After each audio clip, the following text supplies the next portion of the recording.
But Tahawwur Hussain Rana మాత్రం మన India గడ్డ మీదకి వస్తాడు, మన కోర్టులో నిలబడతాడు, మన ట్రయల్ ఫేస్ చేస్తాడు, మన శిక్ష అనుభవిస్తాడు. మొన్న డొనాల్డ్ ట్రంప్ గారు ఏదైతే చేశారో 104 మెంబర్స్ అనుకుంటా ఇల్లీగల్ ఇమిగ్రెంట్స్ ని సరే ఇండియాకి పంపించారు, కరెక్ట్ గా బానే ఉంది. కానీ మీరు చేతులకి కాళ్ళకి సంఖ్యలు వేసి మిలిటరీ ఎయిర్ క్రాఫ్ట్ ఎట్లయితే పంపించారో దానికి మేము సంఘీభావం తెలపట్లేదు అని చెప్పి పార్లమెంట్ లో చాలా పెద్ద దుమారమే రేగింది. ఈ డిస్కషన్స్, ఈ టెన్షన్, ఈ ఫ్రిక్షన్ మధ్యలో ఒక చిన్న బైలాటరల్ మీటింగ్ ఒకటి జరుగుతుంది. మొన్న February 12th డొనాల్డ్ ట్రంప్ గారు వాషింగ్టన్ డీసీలో దిగుతారు. ఆ నెక్స్ట్ డే February 13th, ఇది అమెరికన్ టైంలో చెప్తున్నాను నేను.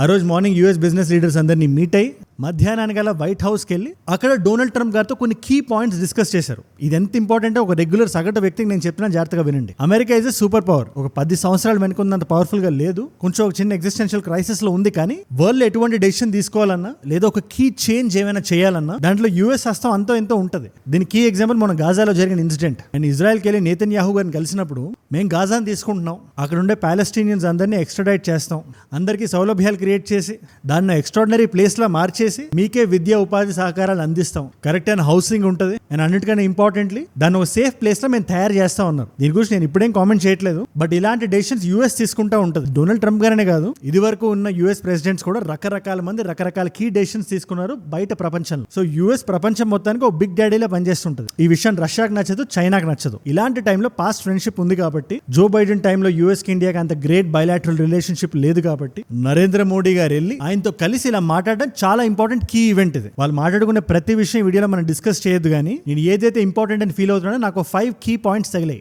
మన ఇండియాకి సంబంధించి 2008 అనేది చాలా ఇంపార్టెంట్ ఇయర్. ఆ సంవత్సరాన్ని ఎవరు మర్చిపోలేరు. November 11th ఏం జరిగిందో మన అందరికీ తెలుసు. కాకపోతే మీలో చాలా మందికి తెలియని పేరు తహవ్వూర్ హుస్సేన్ రాణా. అతన్ని మన ఇండియాకి పంపించడానికి ఒప్పుకుంది యూఎస్ఏ. ఇది ఎంత ఇంపార్టెంట్ ఈ వీడియోలో మీకు అర్థం అవుతుంది. నాకు ఇండియాలో ట్రయల్ ఫేస్ చేయాలని లేదు, నేను ఇండియాలో ఉండను అని చెప్పి లాయర్ని పెట్టుకుని యూఎస్ లో కూర్చున్నాడు ఆయన 2011 నుంచి. అలాంటి అతన్ని ఇండియాకి పంపించడానికి ఒప్పుకోవడం నుంచి బంగ్లాదేశ్ మీద డొనాల్డ్ ట్రంప్ గారు ఏమంటున్నారు, అండ్ అన్నిటికన్నా ముఖ్యంగా ఖాళిస్తానీ సెపరేటిస్ట్ ఎవరైతే ఉన్నారో యూఎస్ లో, యూఎస్ ఇండియా ఫ్రెండ్లీగా ఉన్నా కూడా ఇండియాని సెపరేట్ చేద్దాం అనుకున్న సెపరేటిస్టులు యూఎస్ లో హాయిగా బ్రతుకుతుంటే వాళ్ళు మీరు ఎలా డీల్ చేస్తారు అనే క్వశ్చన్ కూడా ఒక ఆన్సర్ దొరికింది ఈ పర్టికులర్ మీటింగ్ ద్వారా. అది కూడా మనం మాట్లాడదాం. అండ్ అన్నిటికన్నా ఇంపార్టెంట్ గా నేను ఇంకా అంత హ్యాపీగా లేను ఇండియాతో. బైలాటరల్ రిలేషన్స్ అంటే అందులో బైలాటరల్ ట్రేడ్ కూడా ఉంటది కదా. మీరు మా మీద ఏవైతే ట్యాక్స్లు టారిఫ్లు వేస్తున్నారో మాకు అంత హ్యాపీగా లేదు అని కూడా మాట్లాడారు. దాని గురించి కూడా మాట్లాడదాం, దేని గురించి ఆయన ఇండియాతో అంత హ్యాపీగా లేరు అని. మొత్తానికి ఈ వీడియో అయ్యేసరికి ఒక బేసిక్ క్లారిటీ మీకు వచ్చేస్తుంది ఈ పర్టికులర్ మీటింగ్ మీద. అండ్ ఇలాంటి జియో పొలిటికల్ వీడియోస్ అందరికీ అర్థమయ్యే విధంగా మన చుట్టూ జరిగేవి, మన తెలుగు రాష్ట్రాల్లో జరిగే, మన భారతదేశంలో జరిగే 10 నిమిషాల్లో కన్సైజ్ గా రోజు ఒక వీడియో చేసి మీ ముందు పెట్టేస్తున్నాం. సో కొత్తగా వచ్చిన వాళ్ళు ఎవరున్నా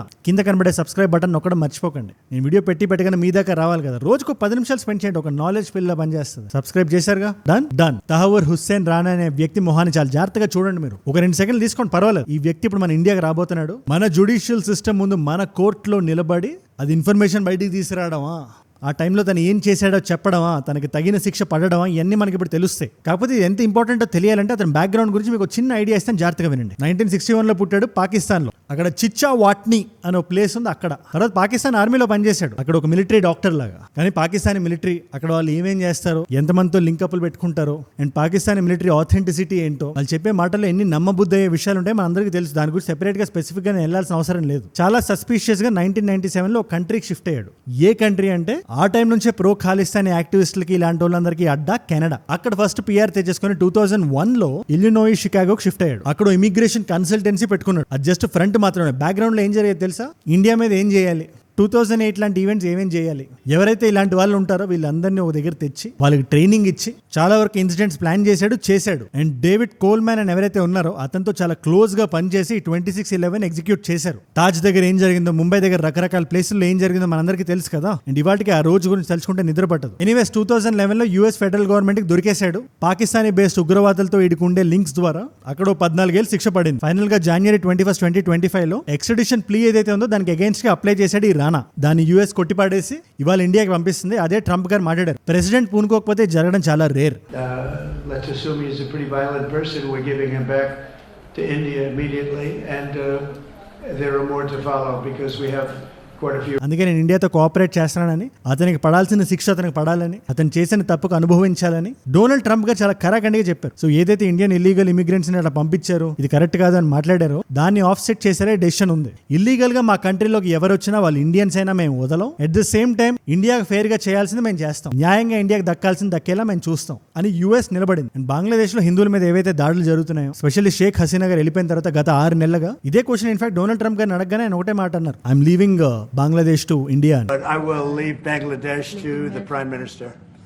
అంటే ఈ క్వశ్చన్ నేను ఆన్సర్ చెప్పడం కన్నా ఈయన ఆన్సర్ చేయడం బెటర్ అని ఇండియా కూడా చాలా కాషియస్ ఆన్సర్ ఇచ్చింది. ఆ డిప్లొమాటిక్ రిలేషన్స్ మేము దృష్టిలో పెట్టుకుంటూ ఆగస్ట్ 2024 లో మీ దగ్గరికి షేక్ హసీనా వచ్చినప్పుడు, న్యూఢిల్లీకి వచ్చినప్పుడు మాకు ఎందుకు ఎక్స్ట్రాడైట్ చేయలేదు అని అడిగినప్పుడు, మాకు రీజనల్ స్టెబిలిటీ ముఖ్యం, స్పెసిఫిక్ గా బార్డర్ షేర్ చేసుకుంటున్నాం కాబట్టి అందుకే స్పెసిఫిక్ గా ఇక్కడ మేమే మాట్లాడలేదు కానీ టైం వచ్చినప్పుడు మాట్లాడతాం అనే మీనింగ్ వచ్చినట్టు ఎండ్ చేస్తారు దాన్ని. दुनिया का एक सोच रही है भारत न्यूट्रल है, भारत न्यूट्रल नहीं है, भारत का अपना पक्ष है और भारत का पक्ष है శాంతి. ఇక్కడ డొనాల్డ్ ట్రంప్ గారు, మోడీ గారు ఇక్కడ ఏమైనా మాట్లాడి దానివల్ల అక్కడ దుమారం రేగి అనవసరంగా ఇక్కడ మాట్లాడడం కరెక్ట్ కాదు, ఒక సమయం వచ్చినప్పుడు మాట్లాడతాం అన్నట్టు ఒక చిన్న మీనింగ్ వచ్చినట్టు కొంచెం అలా ఎండ్ చేస్తారు దాన్ని. బట్ ఖాళిస్తాన్ మీద క్వశ్చన్ వచ్చినప్పుడు ఆన్సర్ అలా లేదు, ఎందుకంటే గత 2-3 సంవత్సరాలుగా ఖాళిస్తాన్ మూవ్మెంట్ ఎక్కడైతే యూఎస్ తో చాలా ఎక్కువ అయిందో, కెనడాలో ఎప్పటి నుంచో జరుగుతుంది, మనందరికీ తెలిసిన విషయమే. అక్కడ ఆల్మోస్ట్ అక్కడ వాళ్ళకి పార్లమెంట్ సీట్లు ఇచ్చి కూర్చోబెట్టారు, వాళ్ళకి ఓట్ బ్యాంకులు ఉన్నాయి, వాళ్ళు అక్కడ కూర్చొని ఇండియా మీద కామెంట్లు వేస్తుంటారు. నేను ఈ పర్టికులర్ ఇష్యూ మీద 4-5 months బ్యాక్ కూడా మాట్లాడాను. జస్టిన్ ట్రూడో గారు దీనికి కాన్సిక్వెన్స్లు చూస్తారని, ఎందుకంటే ఆయన అప్పుడు కూడా ఇండియా గురించి కొంచెం చాలా లైట్ గా తీసుకొని మాట్లాడారు ఆయన. ఈ లారెన్స్ బిష్నోయ్ గ్యాంగ్ ఎనేబుల్ చేస్తుంది, ఆ గ్యాంగ్స్టర్స్ మొత్తాన్ని ఇక్కడ కెనడాకి పంపించి ఇక్కడ పంజాబీల మీద అటాక్లు చేస్తుంది, ఇక్కడ ఖాళిస్తాన్ల మీద అని చెప్పి ఆయన మాట్లాడాడు ఆ టైంలో. అప్పుడే మనం అనుకున్నాం ఈయన మితిమీరి మాట్లాడుతున్నాడు, అనుకున్నట్టుగానే ఆయన రిజైన్ చేస్తారు, ఆయన నెక్స్ట్ టర్మ్ లో ఆయన ఉండరు. ఇంకా ఇదంతా జరిగింది ఎందుకు, ఒక వ్యక్తి అక్కడ చనిపోయాడు, ఎవరో చంపేశారు అక్కడ, హర్దీప్ సింగ్ నిజ్జర్ అని. ఆ ఐసోలేటెడ్ ఇన్సిడెంట్ కి ఇండియాకి సంబంధం ఉందని చెప్తారు, మీరు ప్రూఫ్ చూపించండి అంటే ప్రూఫ్స్ లేదంటాడు ఆయన. ఇది ఎక్కడ న్యాయం ఇది? సో ఎనీవేస్ కెనడాలో అది కామనే, కానీ యూఎస్ లో ఇది ఎక్కువ నడుస్తుంది. గుర్పంత్వంత్ సింగ్ పన్ను అని చెప్పి కుల్లం కుల్లా తిరుగుతున్నాడు, వీడియోలు చేస్తాడు, ఇండియాని బెదిరిస్తాడు, ఈ ఫ్లైట్ అంటాడు, ఆ ఫ్లైట్ అంటాడు ఆయన. సో అమెరికాలో ఈ ఖాళిస్తానీ వాళ్ళ గ్రోత్ మీద మీ అభిప్రాయం ఏంటి అని డొనాల్డ్ ట్రంప్ గారిని అడిగితే, మేము అంటే USA and India we work together on crime. ఆయన డైరెక్ట్ గా ఖాళిస్తానీ అని చెప్పలేదు, కానీ వాళ్ళు ఏదైతే క్రైమ్ చేస్తున్నారో అది మాకు వీఆర్ ఎక్నాలజింగ్ ఇట్, ఇండియాకి వాళ్ళు డెంట్ క్రియేట్ చేయడానికి చూస్తున్నారని మాకు తెలుసు, మేము ఇండియా దీని మీద కలిసి పనిచేయడానికి సిద్ధంగా ఉన్నాం అని డొనాల్డ్ ట్రంప్ గారు అన్నారు. So we work with India on crime. And we want to make it good for India, and it's very important. So that ఈ కామెంట్ ఎందుకు వస్తుంది, ప్రీవియస్ గవర్నమెంట్ లో అంటే డొనాల్డ్ ట్రంప్ గారు కుర్చీ ఎక్కక ముందు ఈ గుర్పంత్వంత్ సింగ్ పన్ను మీద థ్రెట్ ఉందని చెప్పి మన ఇండియన్స్ ని పిలిచారు, గవర్నమెంట్ అఫీషియల్స్ ని. వాళ్ళు వాషింగ్టన్ డీసీ దాకా వెళ్ళి కోఆపరేట్ చేసి మరీ వచ్చారు. అదొక విధంగా చెప్పాలంటే అనవసరమైన అనుమానమే, బట్ స్టిల్ మనం అక్కడికి వెళ్ళాం. బట్ ఈ గవర్నమెంట్ లో మాత్రం ఇండియన్ సెపరేట్ చేద్దామని ఎవరు చూసినా, ఆ క్రైమ్ తలబెడదామని ఎవరి మైండ్ లో ఉన్నా కూడా ఆ క్రైమ్ మీద మేము ఇద్దరం కలిసి పనిచేయడానికి సిద్ధంగా ఉన్నాం అని డొనాల్డ్ ట్రంప్ గారు మాట్లాడారు. అండ్ ఇప్పుడు మెయిన్ పాయింట్ దగ్గర వద్దాం, విచ్ ఇస్ బైలాటరల్ ట్రేడ్. ప్రతి 2 కంట్రీస్ కి బైలాటరల్ ట్రేడ్ అనేది చాలా ఇంపార్టెంట్. ఓవరాల్ గా ఎంత నడుస్తుంది, మా సామాన్లు మీరు ఎంత కొంటున్నారు, మీ సామాన్లు మేము ఎంత కొంటున్నాం, అది ఫిజికల్ సామాన్లే కాదు, మెటీరియలిస్టిక్ థింగ్సే కాదు, అది ఇలాంటి మైకే అవ్వాల్సిన అవసరం లేదు, ఇలాంటి బుక్కే అవ్వాల్సిన అవసరం లేదు. అంటే సర్వీస్ ట్రేడ్, అంటే ఏదైనా యూఎస్ కంపెనీకి మన సాఫ్ట్వేర్ ఇంజనీర్ ఉంటే అది బైలాటరల్ ట్రేడ్ కిందకే వస్తుంది. అలాంటి బైలాటరల్ ట్రేడ్ ని 2030 వచ్చేసరికి $500 billion మేము పెంచడానికి సిద్ధంగా ఉన్నాం, అంటే డబుల్ చేయడానికి. లిటరల్లీ మీ ఇద్దరం దానికి కలిసి పనిచేస్తా ఉన్నారు. ఒక మ్యూచువల్లీ బెనిఫిషియల్ ట్రేడ్ అగ్రిమెంట్ కూడా మేము సైన్ చేస్తా ఉన్నారు. కాకపోతే ఇక్కడ చిన్న పాయింట్ ఏంటంటే, చాలా మంది యూఎస్ సిటిజన్స్ కానీ డొనాల్డ్ ట్రంప్ గారు కానీ ఏం ఫీల్ అవుతారంటే, ఈ బైలాటరల్ ట్రేడ్ వల్ల ఇండియా డెవలప్ అవుతుంది, ఇండియాకు ఉద్యోగాలు వస్తున్నాయి, ఇండియాకి మంచి టారిఫ్లు మేము ఇస్తున్నాం, బట్ ఇండియా మాకు రిటర్న్ గా పెద్ద ఏం చేయట్లేదు, మాకు కొంచెం ఇది ఫెయిర్ ట్రేడ్ లో అనిపించట్లేదు అని వాళ్ళు అంటారు. సో ఈ మ్యూచువల్ అగ్రిమెంట్ అన్నప్పుడు మరి ఏం చేస్తారో చూడాలి. మన మీద ట్యాక్సులు పెంచుతారా, వాళ్ళ ట్యాక్సులు తగ్గించుకుంటారా? బట్ ఆర్టిఫిషియల్ ఇంటెలిజెన్స్ కి, సెమీ కండక్టర్స్ కి సంబంధించి మా ఇద్దరు కంట్రీస్ మేము కలిసి పనిచేద్దాం అనుకుంటున్నాం అని ఎస్టాబ్లిష్ చేశారు ఇక్కడ. డొనాల్డ్ ట్రంప్ గారు ఛాన్స్ దొరికినప్పుడల్లా మాట అంటుంటారు, ఇండియా డెఫిసిట్ లో ఉంది, $50 billion ఇండియాకి బెనిఫిట్ అవుతుంది ఈ ట్రేడ్ వల్ల అని. సో మా యూఎస్ నుంచి ఎనర్జీ ఎక్స్పోర్ట్స్ మీరు ఎక్కువ తీసుకోండి, ఆయిల్ అండ్ గ్యాస్ కానీ ఇలాంటివన్నీ. ఆయన ఓ మాట అన్నారు, ఆయన డైరెక్ట్ గా అన్నారు, ప్రపంచంలో ఎక్కడ లేనంత ఆయిల్ అండ్ గ్యాస్ సప్లై మా యూఎస్ లో ఉంది, డ్రిల్ బేబీ డ్రిల్ అని కూడా మేము పెట్టి ఇంకా పుష్ చేస్తున్నాం, మేము మీరు మా దగ్గరే కొనాలి. మరి మా ఫ్రెండ్ అన్నప్పుడు ఆ మాత్రం చేయరా మీరు అని అడుగుతున్నారు ఆయన డైరెక్ట్ గా. they're going to be purchasing a lot of our oil and gas. We have more oil and gas than any other country in the world by far, and they need it and we have it.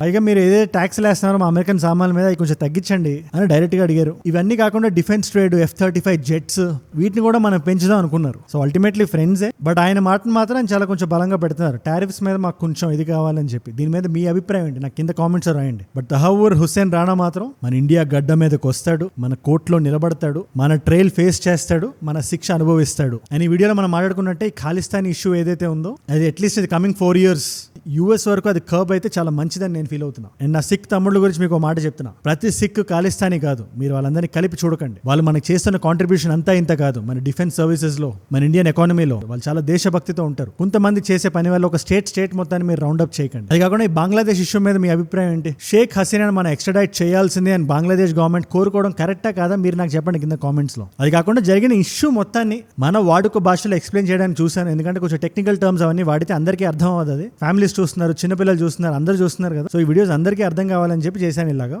నేను ఏదైనా point miss అయ్యానా ఈ Donald Trump గారిది మోడీ గారిది meeting సంబంధించి, అది కూడా నాకు కింద కామెంట్స్ లో రాయండి. కొత్తగా వచ్చిన వాళ్ళు ఎవరున్నా నా వీడియో మిస్ అవ్వకుండా చూడాలంటే నాకు జస్ట్ 10 నిమిషాలు ఇవ్వండి చాలు. కింద కనబడే సబ్స్క్రైబ్ బటన్ నొక్కి పెట్టుకోండి. సబ్స్క్రైబ్ చేశారుగా, డన్. మీరు ఇస్తున్న వాచ్ టైం ఏదైతే ఉందో, మీరు చూపిస్తున్న ప్రేమ ఏదైతే ఉందో, ఏ రోజు ఎంత టెన్షన్ లో ఉన్నా, ఎంత బిజీ స్కెడ్యూల్ ఉన్నా, ఏ రోజు ఒక వీడియో మిస్ అవ్వకుండా మీ ముందుకు తీసుకురావాలి అనే నా సంకల్పాన్ని ఇంకా బలోపేతం చేస్తుంది, ప్రాణం పెట్టి పనిచేయడానికి పుష్ చేస్తుంది. So thank you so much for that. And ఈ పాయింట్ వరకు వచ్చారు కాబట్టి మీకోసం 2 కాంప్లిమెంటరీ వీడియోస్ పెడుతున్నాను. ఈ పర్టికులర్ వీడియో కేరళలో జరిగిన ఒక ర్యాగింగ్ ఇన్సిడెంట్ కి సంబంధించి. మీరందరూ ఖచ్చితంగా దాన్ని చూడాలి, మీ అభిప్రాయాన్ని చెప్పాలి. ప్రతి స్టూడెంట్, ప్రతి పేరెంట్, ప్రతి ప్రొఫెసర్ చూడాల్సిన విషయం ఇది. ఆ పర్టికులర్ వీడియో ఇక్కడ ఉంది. అండ్ ఇండియాస్ గాట్ లేటెంట్ అని ఒక షో ఉంది కదా, సమైరైనా నడిపిస్తున్నది, దానికి రణ్వీర్ అలాబాదియాకి ఈ బియర్ బైసెప్స్ ఇన్సిడెంట్ మొత్తాన్ని కవర్ చేస్తూ ఒక వీడియో చేశా. దాని గురించి క్లియర్ గా తెలుసుకోవాలంటే ఆ పర్టికులర్ వీడియో ఇక్కడ ఉంది. మీకు ఏ వీడియో ఇంట్రెస్ట్ ఉంటే ఆ వీడియో చూడండి. అండ్ నేను మిమ్మల్ని మళ్ళీ రేపు కలుస్తా. మనందరం కలిసి పెరగాలి, కలిసి ఎదగాలి. Let us all grow together.